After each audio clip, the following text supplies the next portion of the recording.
함께 가는 천국, 항복이 행복이다 라는 제목으로 나누고자 합니다. 항복은 영생의 시작이라 할 수 있습니다. 이 항복이란 말을 비움과 채움으로 설명할 수 있습니다. 비움과 채움의 완전한 삶은 예수님에게서 찾을 수 있습니다. 예수님은 하나님과 동등됨을 취하지 아니하시고 자신을 비워 종의 형체를 가지셨습니다. 예수님은 요한복음 1장 14절에 은혜와 진리가 충만하기 전 비우는 일을 먼저 하셨습니다. 예수님은 이 땅에 오셔서 자신을 스스로 비우시고 아버지의 채우심 앞에 순종하셨던 것을 보게 됩니다. 곧 채우시는 아버지의 뜻 앞에 순종하셨던 것입니다. 충만하게 채우신 아버지의 뜻을 정확하게 아셨기 때문입니다. 예수님의 삶은 비움과 채움이셨습니다. 다른 말로는 텅빔과 충만이라고도 말할 수 있습니다. 비화와 존대, 종기로도 말할 수 있을 것입니다.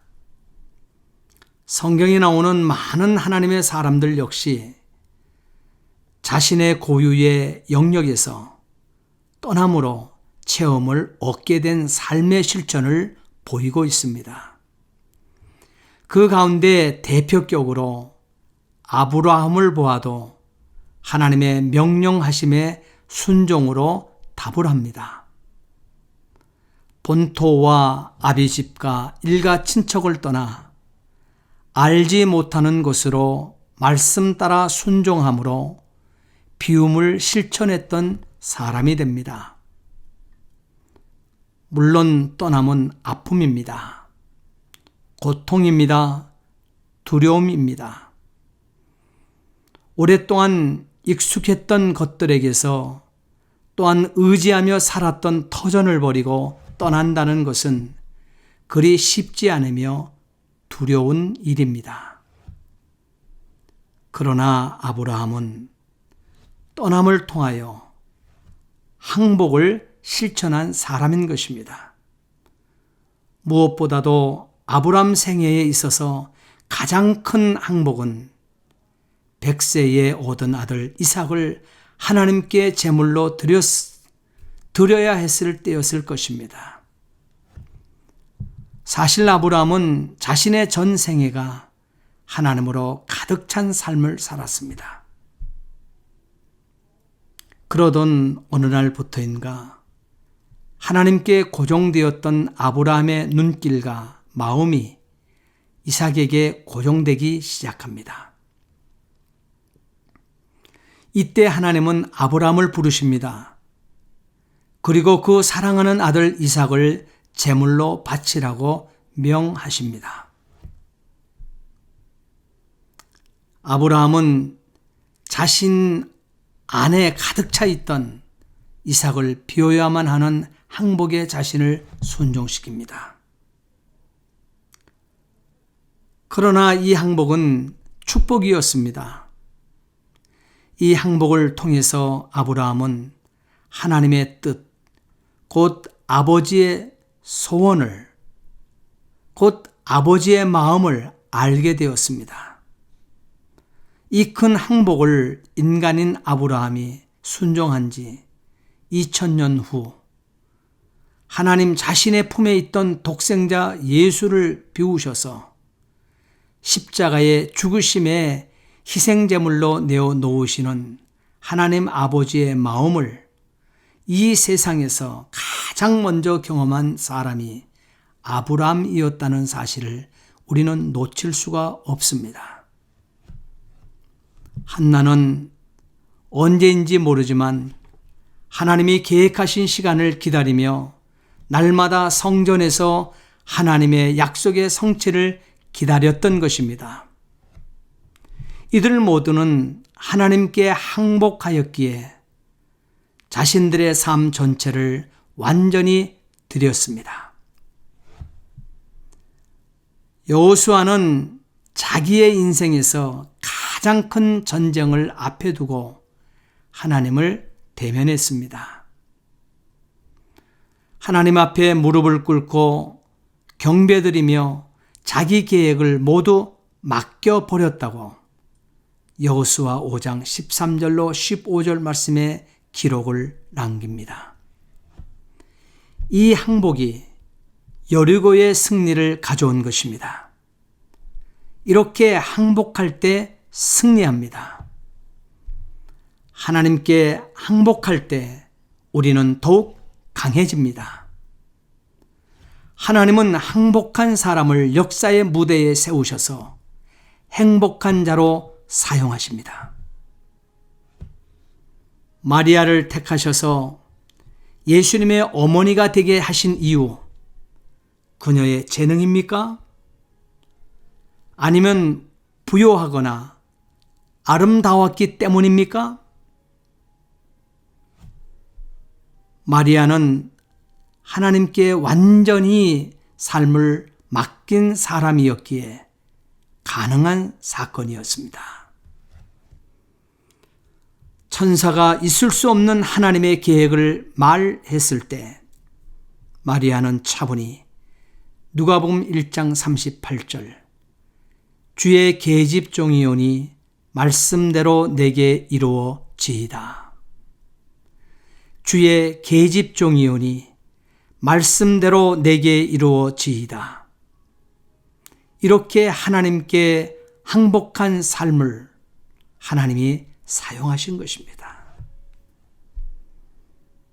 베드로는 밤새 고기를 한 마리도 잡지 못하면서 피로에 지쳐 그물을 씻고 집으로 가야 하는 준비가 필요한 그때에 예수님이 다시 그물을 깊은 데로 가서 던지라고 말씀하실 때 항복하고 순종했습니다. 누가복음 5장 5절 시몬이 대답하여 가로되 선생님이여 우리들이 밤이 맞도록 수고하였으되 얻은 것이 없지만은 말씀에 의지하여 내가 그물을 내리리이다.